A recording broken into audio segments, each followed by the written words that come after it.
ചേർത്തല താലൂക്ക് ആശുപത്രിക്ക് സമീപം വെച്ച് ഇന്നലെ രാവിലെയാണ് ശ്യാം ഭാര്യ ആരതിയെ പെട്രോൾ ഒഴിച്ച് തീ കൊളുത്തിയത്. വണ്ടാനം മെഡിക്കൽ കോളേജിൽ ചികിത്സയിലിരിക്കെ യുവതി ഇന്നലെ വൈകുന്നേരം മരിച്ചു. പോസ്റ്റ്മോർട്ടത്തിന് ശേഷം മൃതദേഹം വെട്ടയ്ക്കലിലെ വീട്ടുവളപ്പിൽ സംസ്കരിച്ചു. 9 വയസ്സുള്ള മകനും 3.5 വയസ്സുള്ള മകളും ചേർന്ന് അന്ത്യകർമ്മങ്ങൾ ചെയ്തു.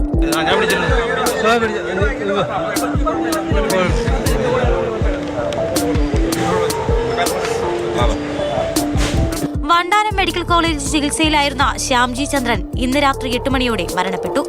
കുട്ടികളെ കാണാൻ അനുവദിക്കാത്തതും കള്ളക്കേസ് കൊടുത്തതുമാണ് പകയ്ക്ക് കാരണമെന്നാണ് അമ്പലപ്പുഴ മജിസ്ട്രേറ്റിന് ശ്യാം നൽകിയ മൊഴി. ആരതിയും ശ്യാമും സ്കൂൾ കാലം മുതൽ അടുപ്പത്തിലായിരുന്നു.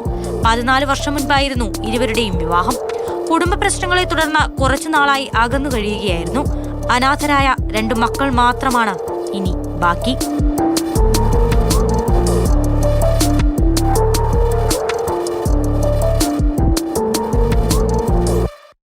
മാതൃഭൂമി ന്യൂസ്, ആലപ്പുഴ.